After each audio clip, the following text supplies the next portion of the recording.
So thank you for having me here tonight. Everyone can hear me okay? Great. So I am Anita Sengupta. I am an aerospace engineer by training. I've gotten all my degrees in aerospace engineering, but my specialty is actually in plasma propulsion systems, so that means technically I am a rocket scientist, which I know you will appreciate. Not everyone does. So my talk today is about Curiosity's entry, descent, and landing on Mars. And so entry, descent, and landing, which for an acronym we use is called EDL, is how you actually get exoatmospheric and land on the surface of another planet. And then hopefully if that planet has an atmosphere, you can actually use that atmosphere to help you slow down.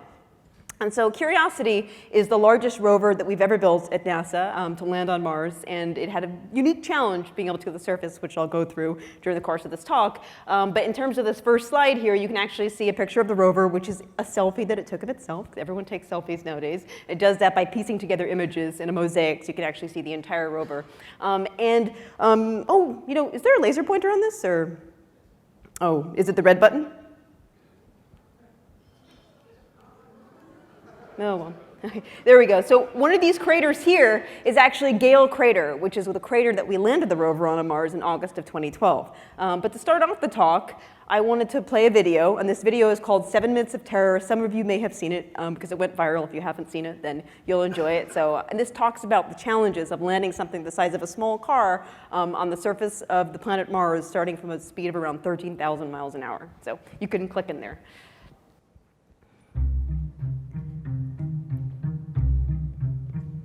When people look at it, it looks crazy. That's a very natural thing. Sometimes when we look at it, it looks crazy. It is the result of reasoned engineering thought, but it still looks crazy. From the top of the atmosphere down to the surface, it takes us 7 minutes. It takes 14 minutes or so for the signal from the spacecraft to make it to Earth. That's how far Mars is away from us. So when we first get word that we've touched the top of the atmosphere, the vehicle has been alive or dead on the surface for at least 7 minutes.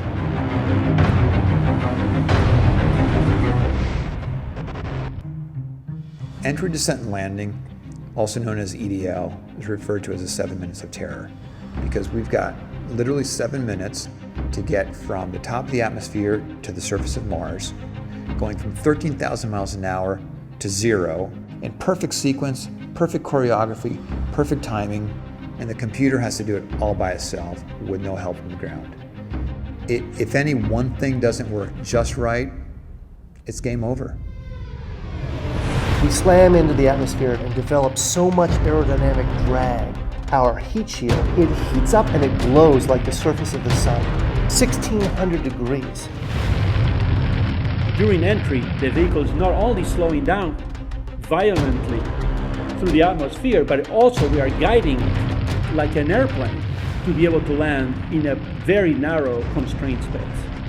This is one of the biggest challenges that we're facing, and one that we had never attempted on Mars. Mars is actually really hard to slow down because it has just enough atmosphere that you have to deal with it. Otherwise, it will destroy your spacecraft. On the other hand, it doesn't have enough atmosphere to finish the job. We're still going about 1,000 miles an hour. So at that point, we use a parachute. A parachute is the largest and strongest supersonic parachute that we've ever built to date. It has to be able to withstand 65,000 pounds of force, even though the parachute itself only weighs about 100 pounds. When it opens up that fast, it's a neck-snapping 9 Gs. At that point, we have to get that heat shield off. It's like a big lens cap blocking our view of the ground to the radar. The radar has to take just the right altitude and velocity measurements at just the right time, or the rest of the landing sequence won't work. This big, huge parachute that we've got, it will only slow us down to about 200 miles an hour. And that's not slow enough to land. So we have no choice, but we got to cut it off and then come down in rockets. Once we turn those rocket motors on, if we don't do something, we're just going to smack right back into the parachute. So the first thing we do is make this really radical divert maneuver. We fly off to the side. Diverting away from the parachute, killing our horizontal velocity and our vertical velocity, getting the rover moving straight up and down so it can look at the surface with its radar and see where we're going to land. And we head straight down to the bottom of a crater, right beside a 6-kilometer high mountain. We can't get those rocket engines too close to the ground, because if we were to descend propulsively with our engines all the way to the ground, we would essentially create this massive dust cloud. That dust cloud could then go and land on the rover. It could damage mechanisms and it could damage instruments. So the way we solve that problem is by using the sky crane maneuver. 20 meters above the surface, we have to lower the rover below us on a tether that's 21 feet long, and then gently deposit it on its wheels on the surface. As the rover touches down and is now on the ground, the descent stage is in a collision course with the rover. We must cut the bridle immediately and fly the descent stage away to a safe distance from the rover.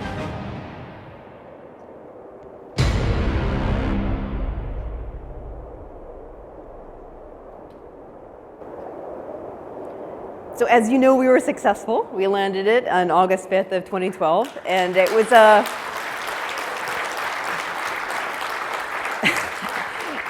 it was a great feat for certainly the team at JPL and the team all over NASA who developed the rover. And it was a great feat for all humanity, because the data that we collect with the rover is actually open to the entire public domain for anyone to analyze and for anyone to understand. So that is a great movie that we put together.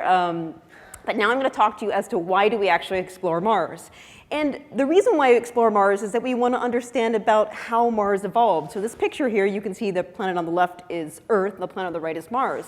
And you can see an obvious difference, right? Mars is very dry. It doesn't have any water on the surface. It doesn't look like it has much of an atmosphere, whereas Earth has, oceans and a thick atmosphere. But what planetary scientists believe is that the formation of the solar system, Mars and Earth actually used to be the same as each other in terms of actually having water and a thick atmosphere. So what happened? Why is it that Earth is still a beautiful place to live, but planets like Venus and Mars are actually inhospitable? So Venus, by contrast, has an incredibly thick atmosphere, about 470 degrees centigrade on the surface and 100 atmospheres of pressure, whereas Mars has almost no atmosphere, about 1% of what we have here on Earth, purely carbon dioxide and no appreciable water flowing on the surface. So we don't know how or why the planets evolved the way we do. And the way we answer those questions is by sending spacecraft to visit those planets, and then if you were lucky, be able to send rovers and landers to drive around the surface of the planet to collect important scientific information. And then the other reason why is that eventually we'll leave this planet, and there are different destinations that we can go to. And one of the most likely destinations that we go to set up a future human colony is Mars. It's not that far away, and it does actually have resources on the surface that we can utilize. So some interesting facts about Mars is the day on Mars. Who thinks the day on Mars is shorter than Earth? Show of hands. Longer? It's a little bit longer. It's about 24.6 hours. So that's actually very similar to an Earth day, which means that, yes, you have 0.6 hours every day, which means that the people who drive the rover end up having to work in the middle of the night, sometimes during the month. But in general, it wouldn't be that difficult for our body to be able to acclimate to that new sort of circadian rhythm cycle. Now, because Mars is smaller, the gravity is less than it is on Earth. So it's about 1/3 the gravity. So that has some deleterious effects on the human body in the sense that we're used to operating 1G. So if people were born on Mars, they would have a very difficult time living on Earth. And if any of you have seen that movie, John Carter, maybe they'd be able to jump really high and they'd actually be taller than they are. So we don't know. That's an interesting aside. But from an infrastructure perspective, since the gravity is lower, it's actually going to be easier for us to install large structures, for example, or move large objects around. Now, an interesting fact about Mars is that it does have a wide range of temperatures. So even though it does get very cold in the polar regions during the nighttime in the winter season, it can actually get up to around a California wintertime of around 40 degrees Fahrenheit in the equatorial regions during the daylight. So the temperature isn't that inhospitable from a human colonization perspective. Now, of course, the primary problem is that it doesn't have much of an atmosphere. It's about 1% of the atmospheric density on the surface as it is as compared to Earth, and the atmosphere is made up of CO2. And obviously, we can't breathe CO2, but you can see in CO2, there's an O2. So if you can electrolyze that, you'd actually be able to make use of some of the in situ resources on Mars to actually provide an oxygen supply, for example. Now, from a planetary science perspective, which is primarily what we do at JPL, is trying to understand how the planets evolved, how the universe evolved, and where we're headed next, Mars has a really fascinating history. So the picture you see on the upper right, Olympus Mons, is actually a volcano, an extinct volcano. And it's actually the largest mountain in our solar system. It's about 3 times as high as Mount Everest. So what that means is that at some point in Mars's past, it had a very active geological history. But now that geological history, or that geological activity, appears to be dead, and we don't understand why. Could that somehow be related to why there's no longer an atmosphere? We don't know. And so that's why making these measurements and sending these spacecraft and rovers there helps us to answer the question. And then you can kind of see down here, this is called Valles Marineris. It's the scar that goes across the center of the planet, and it's Mars's version of the Grand Canyon, but it's about 6 times as deep. So that means probably at some point in Mars's past, it did have a lot of water flowing on the surface, creating these amazing surface features. But where did the water go? Did it all disappear and evaporate, or is it frozen in the subsurface? If it's frozen in the subsurface, then it's still available for future human colonization to use, potentially. So who thinks Mars has moons? It does.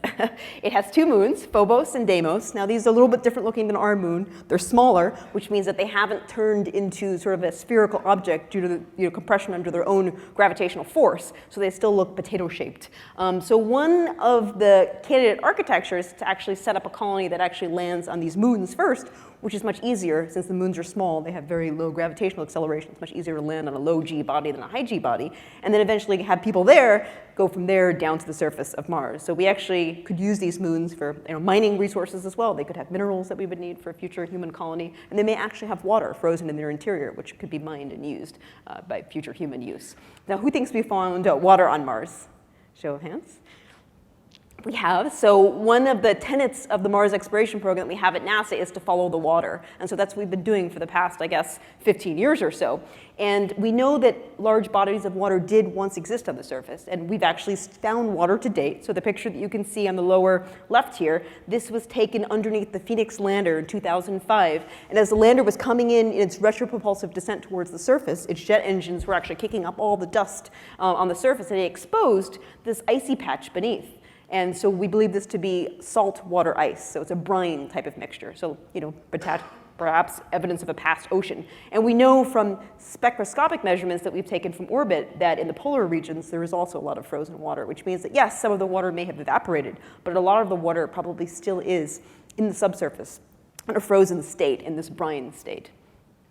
So another fascinating recent finding is that there's actually flowing water, we think, on the surface of Mars. Very thin, very small flows. But we've located these places all across the planet called gullies off the sides of cliff faces on these impact craters, where it appears that at certain times of the year, things flow out of the sides of the cliff faces. And we don't know what that is, but we can speculate that it actually could be water in the subsurface aquifers as the planet heats up and cools, as it's tilted on its axis like Earth, actually melts and comes out the side. And here's another picture here which shows you over a 3-month period these flows coming off of the sides of these edges of these faces. And so we have never been to these locations yet. We've taken all these pictures from orbit with the Mars Reconnaissance Orbiter, but this is a potential future destination that we could go to if we can come up with a rover which rappels down the side of the cliff face, for example. So the really interesting thing about Mars, though, it's a very difficult place to land. So the United States is the only country that's actually been successful in sending something to land on Mars. The Russians had failed previously, and the European Union had failed previously. And they actually recently found evidence of the crash-landed Beagle lander, which gave them some indication of what went wrong. But to date, we've only done it here at NASA in the United States. And we've had 7 successful landings, 2 Viking landers in the 1970s, the Pathfinder Sojourner rover, which is a tiny little baby rover during the 1990s, Spirit and Opportunity, the Mars exploration rovers in the early 2000s, Phoenix lander, which was a lander more towards the polar regions of Mars in the mid-2000s, and then most recently, of course, Curiosity, which landed in August of 2012. And our next mission coming up actually is in 2016, which is InSight, which is going to be a lander which is going to look for Mars quakes. So remember I mentioned before about the past volcanic activity. It's actually going to search and see whether or not it can sense any detections of any vibrations on the surface in the location that it's going to. And these are some of the interesting pictures that we've taken over the course of the years when we visited Mars. Now, what we do use, and I'm sure you use it in your field as well, is you learn from all your past experiences. And this shows you the evolution in rover technology over the past, I guess, 20 years or so. So this is the Sojourner rover. You can see here, baby-sized rover. It was sort of the return of the Mars program in the mid-1990s. Spirit and Opportunity rovers here. say so big, and then of course our more sophisticated Curiosity rover, which uses nuclear power as opposed to solar arrays that the other two rovers do, which gives it much more capability. I'll talk about that a little bit later. But you can see in terms of size, the reason why we make them larger is it gives you a larger wheelbase. If you have a larger wheelbase, you can carry more payload, you can do more science. So that's really why you have a larger rover, so you can maintain the same surface pressure and increase your scientific capabilities. So the Mars Science Laboratory mission has a very unique purpose from all the missions before, and it's actually to determine whether or not Mars could once have been habitable. And so it has a very advanced suite of instruments to make that determination, and specifically looking for the presence of organics, because you can't have life, we don't believe, without organics. And to be able to detect organics requires far more sophisticated suite of instruments than has been sent in the past. And it happens to be a much heavier, much larger instrument, hence the larger rover. We also had a very specific desire to go to a location on the surface which we think would have been more likely to be habitable than the other. So I would say Curiosity was probably the first mission to Mars where the science community actually drove the selection of the landing site versus the other way around, versus this is where we think we can land you, what can you do there? This is a case where they wanted to land there and we decided to make a very precise entry, descent, and landing system to get them there. So that means precision, landing, and being able to land something much heavier for the scientific capability.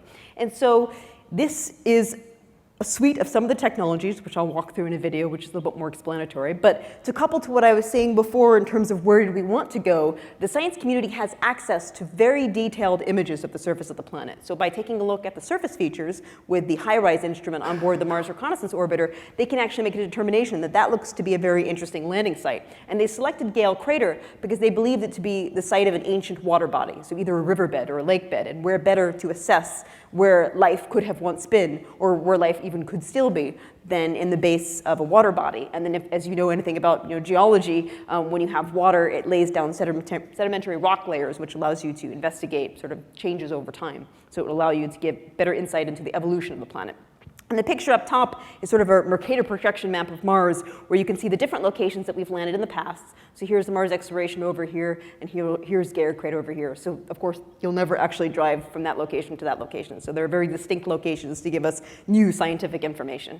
And so the goal of the rover from a science perspective then is to determine sort of the biological potential of the planet by taking a look at the presence of organics from a mineralogical perspective and from an elemental perspective, and to understand how water actually played that role in the determination of the objects that we look at. And then a very unique measurement that hasn't been done before is the measurement of radiation on the surface. Because as we all know, radiation is bad, right? It causes cancer. Radiation destroys DNA, destroys RNA. So if the surface radiation levels are too high, then that would suggest that whatever organisms do exist, perhaps they couldn't exist on the surface, they would have to exist on the subsurface. And then also, for the purposes of future human living on the planet surface, you'd want to understand what the radiation levels were so you would know how to develop enough shielding to keep out those radiation levels to keep people safe. So that's a very unique measurement. So this gives you a nice view of where it was we were trying to land. So this is Gale Crater. And in the middle of Gale Crater, you can see Mount Sharp, which is a 6-kilometer high mountain. And on the edge of the crater, you can see the crater wall. So what that means from a landing accuracy perspective, we have to have enough precision so that we wouldn't hit the side of the mountain or hit the side of the crater. So that actually drove us to a much more precise landing system than we had ever done before, basically by an order of magnitude improvement. And in terms of the size of our landing ellipse, which is our statistical estimate of the range of space on the surface that we may land because of uncertainties in wind, uncertainties in aerodynamic properties. This is how we determined how precise our landing system needed to be to avoid either landing onto the side of the crater or landing onto the side of the mountain. And you get an idea of basically how big this is relative to the size of downtown Los Angeles. I didn't have a chance to look up what the size of downtown Chicago was for reference, but you're probably not all from Chicago anyway. So now this is our bullseye map on Mars. So the reason why this is important to explain the engineering complexity is that the prior missions to Mars, this is the Viking mission, this is their landing ellipse, 174 miles wide. This was the landing ellipse requirement for Curiosity. So it's an order of magnitude or more improvement of what had been done in the past. So we had to fly out all of those uncertainties by essentially flying the rover using modulation of the lift vector to be able to target to where we wanted to go. And that's all done autonomously because it can't be done from Earth. So it was a very unique engineering challenge from that perspective. So if you can click into this video, I'll talk you through a little bit more of the technical challenges. So you can play it. So the concept of EDL in a planetary atmosphere is you actually use aerodynamic drag to slow yourself down. So even though the Martian atmosphere is thin, it's still there. So aerodynamic drag actually takes out a lot of energy. It takes out about 90%, 95% of the energy during the descent on the heat shield, and the heat shield actually prevents you from basically burning up. When you get down to around 1,000 miles an hour, you actually can't slow down anymore. You hit terminal velocity, so you deploy a supersonic parachute, and that slows you down to around 200 miles an hour. Then you've hit terminal velocity again, you can't slow down any further, then you have to use retro rockets to take out the rest of your velocity, the rest of your kinetic energy.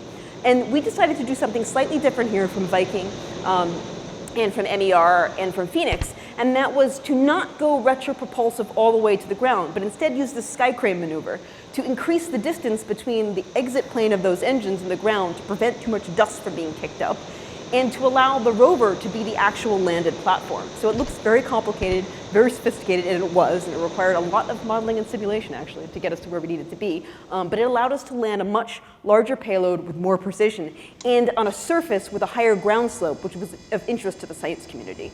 So that was the architecture that we developed, and we certainly built off of, oh, you can get off the video now actually. So this is kind of a two-dimensional view of the entry, descent, and landing system. So you use aerodynamic drag. For those of you who don't know what aerodynamic drag is, if you're going down the freeway and you put your arm out the window, you feel the buffeting force on your arm, that's aerodynamic drag. So that actually slows you down. And so you take out probably 95% of your energy during this hypersonic to supersonic descent stage on the heat shield. But I always give this example to little kids, but you know how when you rub your hands together, they get warm, sort of friction? So if you think of the friction with the atmosphere, it actually causes the heat shield to reach the surface temperature of the sun. That's pretty hot, right? And so you have a very specific technology called a heat shield, which accommodates that energy by essentially burning up and dissipating it, protecting the rover inside at essentially room temperature. So imagine that, surface temperature of the sun, room temperature inside, a pretty big thermal challenge, more so than what you have to deal with in a computer, I think. But so fans don't work. So like I said, you can't go any slower because the atmosphere is so thin. You've reached terminal velocity, so you deploy a very large parachute. The size of the parachute has to be much larger on Mars than it does on Earth because the atmosphere is so thin. So this is actually a great example. Our parachute basically was the size of this room, pretty much. So it had to be that big to handle that little tiny rover because the atmosphere is so thin and we were going so fast. We actually go 2 times the speed of sound is when the parachute gets deployed. Once again, you hit terminal velocity, you have to do the rest on retro rockets. And if you want to ask me questions as to why we used airbags on one versus rockets on the other, I'll tell you, offline. But okay, so my primary role in the mission was the development of the supersonic parachute. So I'm going to show you some parachute videos because those are a lot of fun. But Mars parachute is the same thing as an Earth parachute. Has anyone here done any sport parachuting? Okay. See, I won't because I've seen too many parachutes blow up. So I was tempted to, and I'm like, no, that thing just turned inside out and crash landed, so it's not going to happen. But it's a little bit different because in supersonic environment, you have incredible aerodynamic instabilities that you don't get here on Earth. But our parachute, 70 feet in diameter, you can see the size of the people in the car there. And we use a very specific parachute which is designed for use in supersonic conditions. And here it gives you another, this is an international regulation size football field, so you can fit about 6 of them in there, that's how big it is. And you can play this video. So the way that we make sure that a parachute works is we have to test it. You can click into the video to get it to start. And so one of the ways we test it is we actually drop it off of a helicopter, let it accelerate to the right velocity with Earth-based density to give us the same load that it would see on Mars. And so this is one of the very first tests that we did. It looks very beautiful. It looks like a jellyfish is what we like to call it. We had one that failed miserably before this. I didn't show you that one. But it was interesting. But we learned from our mistakes and we fixed it. So I always like to show this because I can see that your community has the same problem that my community has, insufficient number of women in the field. So, and I would like to encourage you with daughters out there to please encourage them to do something in STEM, science, technology, engineering, math, because there's not enough women in your field, in my field, and that needs to be changed.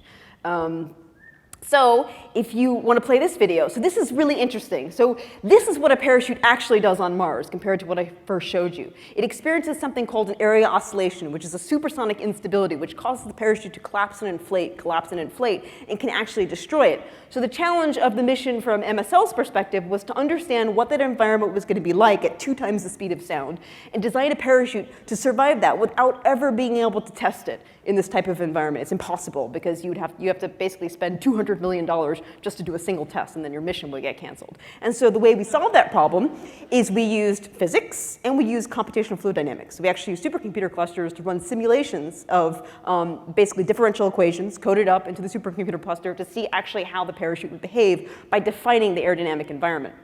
And so you can click into this one. This is one of our very sophisticated simulations. So this is showing you basically the flow field, but in terms of Mach number, which is non-dimensionalized velocity. And the rover basically is inside of something called an entry vehicle, which produces a lot of turbulence. It's sort of like a lot of energy is cascading off of the back of it. That nasty looking flow then goes inside of the parachute and then causes it to collapse and inflate, collapse and inflate. And nobody knew why this happened before until we actually went off and ran these simulations. So in the past, they couldn't have done this because they didn't have access to supercomputers. They didn't have access to advanced computational tools. So this is my plug for your industry here, that we use computer simulations for just about everything nowadays, because it allowed us to be much more sophisticated to be able to design something ahead of time instead of doing guess and check, guess and check. So if we go to the next slide, we also made little tiny parachutes and put them in a wind tunnel, which simulates the Martian environment to make sure that our computer simulations would actually work. So we use the concept of verification and validation in the aerospace engineering field, just like you do, for testing out your simulations. So we did these experiments purposely to validate our computer simulations, to know that we could trust what they were actually telling us. You can click into this video here. So this was one taken with my iPhone, I think. So you can't really see what's going on because it's happening so fast. So I think iPhone maybe has like 30 frames per second, 50 frames per second.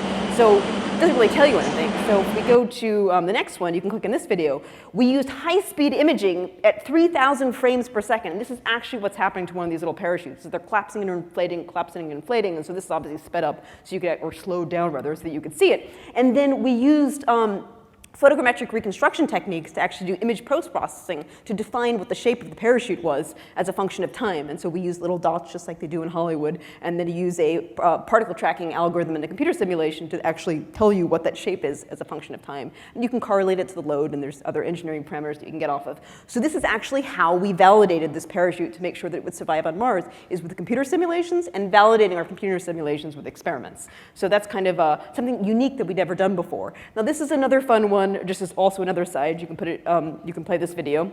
So this is something called a Schiller video. It's an interferometric technique, which actually allows you to see how the density is changing in front of the parachute. So this is actually what's happening, is that you can actually see the flow being sucked out of the parachute, being pushed back in, sucked back out, pushed back in. And because of that, it causes the parachute to collapse and inflate, collapse and inflate. So we understood from a physics perspective what actually happened. And then we were able to use this to define what the load would be at the smaller scale, and then scale it up to the full size to determine how strong we need to make the parachute. So this is how we're able to use computer simulations and experimental techniques to validate our approach so we could design a very strong parachute. So that worked out well for us. So my primary portion of the mission was in developing and qualifying the parachute, and also working partially on the sky crane, but I won't talk about that anymore. Now I'll focus more on the rover and some of the interesting science information that we've already collected. So this is Curiosity. Curiosity is basically the size and the mass of a Mini Cooper. Am I horribly behind schedule, by the way? Or is it okay? Okay. So this is Curiosity. That's actually my friend who went to my undergraduate school, who amazingly, I never knew was working on the project, and I found out later was working on it. And so the rover has to have eyes, right? Because the rover drives around autonomously on the surface of Mars. So it uses its eyes, or its cameras, to detect hazards, as well as to collect scientific information. And so it uses, once again, image processing within itself to detect those hazards and avoid them so it doesn't drive off a cliff, for example. So it's always very much coupled. But something which is interesting, this is more from the hardware side of your industry, is that space computers are probably about 10 to 15 years behind commercial computers, for home use, and that's because of the radiation environment. So it takes a long time and a lot of money to qualify something for use in high radiation environment, otherwise it'll just fail, basically. So a rover also has to have the ability, just like you'd like to touch somebody or touch something if you went to Mars, the rover also has to have the ability to touch things so it can make contact measurements. And so it has a drill, it has a scoop, and so it's actually able to determine what's going on the subsurface. So like, for example, if you touch the top of the table, you would think the table was made out of cotton, when in fact it may be out of wood. So you have to take the tablecloth off, determine what it is. So we have to scratch off the top of the rocks to be able to determine what the composition of the rocks actually are. So how long does it take to get to Mars? It takes about 9 months, about as long as it takes for a human being to gestate. So it takes more years to actually develop the mission. It takes anywhere between 5 to 7 years to develop a mission of this sophistication. Now, on this particular mission, you can click in this video now, we put a camera on the underside of the rover. So this is the actual view of the rover descending towards the surface of the planet. You can actually see the heat shield falling away. So we'd never done this before. And so this was done, obviously, because it's really awesome to have this kind of pictures, but it has scientific, or it has engineering value as well, because with these images, in future, we could use image post-processing real-time on board the rover to use it for a way to avoid hazards on the ground. So it would see something, and it would choose to fly over this way or to fly over that way. So this was our first time demonstrating this technology, being able to collect these images, and then you would have to be able to post-process them real-time to be able to use that to avoid hazards as you go towards the ground. But at this point, it's still rocking back and forth. It's actually on the parachute during this descent. And then all of a sudden, you'll start to see it slow down and move off to the side. That's when it actually goes off and does the divert maneuver, which is just pretty neat. But as you can see, as we approach the surface, you see a lot of pitting on the surface. This is all inside of Gale Crater, but even inside of Gale Crater, there's additional craters due to meteorite impacts that will go on the surface. So now we're doing the divert maneuver. This is on the 8 landing engines, or retro rockets, towards the surface. And then soon you'll see the start of the sky crane maneuver, and the rover's mobility system will fall down. You'll actually see its wheel in view. That'll happen in just a few minutes. And then at that point in time, you start to see a lot of dust generated. So this is about 2 times the height of this room. The rover's coming down, being loaded on this tether. And all of the dust is being kicked up because the engines have so much energy in them that actually impart themselves into the soil. And so our greatest fear was that we would get to this point, right? The landing would be successful, and then the bridles wouldn't cut, and then the rover would be dragged across the ground, and that would have been mission over. So that would have been terrible, right? And so the very first image that we saw after landing, the rover was commanded to send an image of its landing site location back to us, was this image up here on the left. So it was pretty exciting. As you can imagine, we were all screaming and hugging each other, and you've seen all the funny movies online of what that looks like. But it is quite satisfying to have accomplished that. But at the same time, I think there was about a 15-minute time delay between Earth and Mars. So when we got the signal that the rover had actually released from the cruise stage, it had already landed. That was the scary part. So everything that we were seeing was basically looking back in time as the telemetry came in. And the really fascinating thing is that Mars really does look like Earth. It looks like the Nevada desert, pretty much. Now, from an engineer's perspective, this was our calculation of the landing ellipse where we thought we might land. This is where we actually landed. That means we did a great job. So our computer simulations, and here once again we used Monte Carlo simulations where we run multiple cases to do a statistical estimate with a range of uncertainties where we think we're going to land. That's what this landing ellipse is. It gives us, I think, our 6 sigma probability of where we're going to be based off of those uncertainties. So we did a great job there. This is my favorite picture. So we were having this great party afterwards at like 5 in the morning. And then finally this image got downloaded. We had the Mars Reconnaissance Orbiter shift its location so that it would be able to snap a picture of the rover under the descent of the parachute, which of course means that we had to have some knowledge of what the environment was going to be. So if the winds were too high, we would have missed it, but we actually got that picture. So of course I liked that because it means, oh, it worked great. So even if it crash landed, at least I had that picture knowing that my part worked. But clearly the whole thing did work. And so, we've been driving for almost 1,000 sols, 1,000 days on Mars, 10 kilometers, because we stop a lot to take science measurements along the way, and it's been tremendously successful so far. And so just to give you an idea of some of the science measurements that we've taken, I'll wrap it up with this. So we do scoop the soil. So when we scoop the soil, we put it inside of our easy bake oven, and we cook it up to determine what the composition is of the soil. So that works out really well.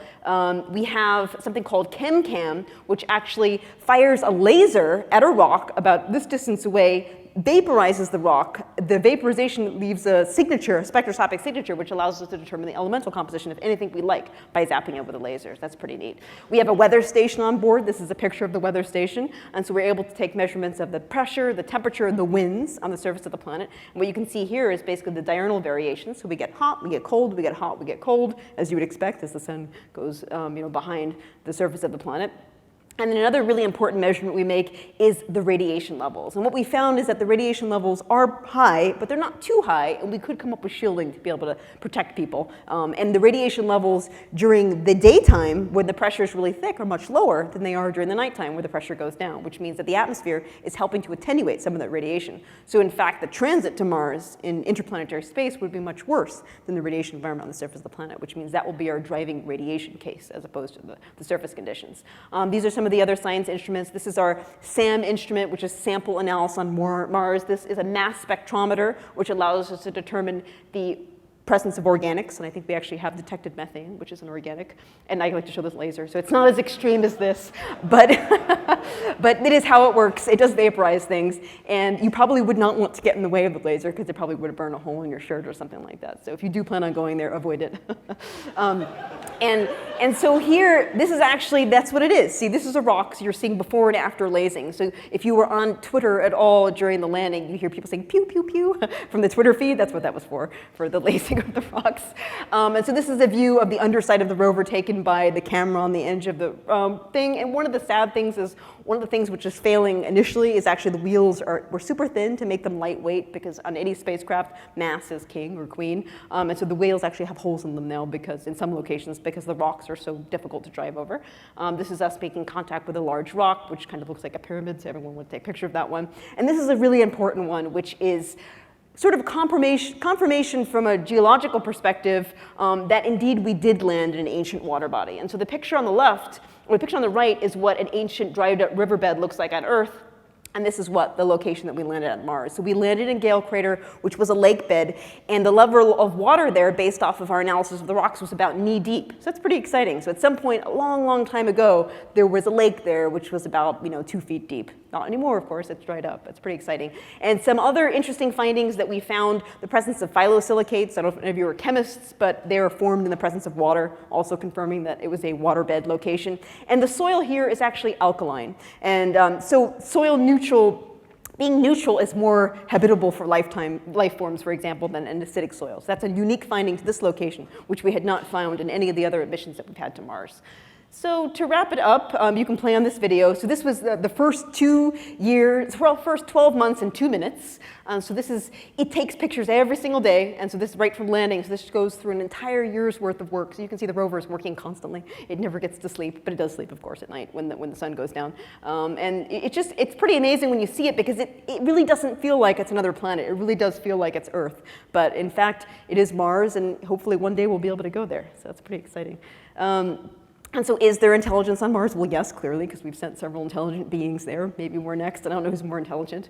But, and then would you want to live on Mars, right? So it is a challenge. We would have to live in habitats, right, because of the fact that the density is low and that we have to provide ourselves with oxygen. But it is something which could be done. And it's actually easier to live on Mars than it is on space station, because in space station, you're in a complete vacuum, right? On Mars, you have gravity, and you have atmospheric pressure that you can even pump in to pressurize yourself, for example.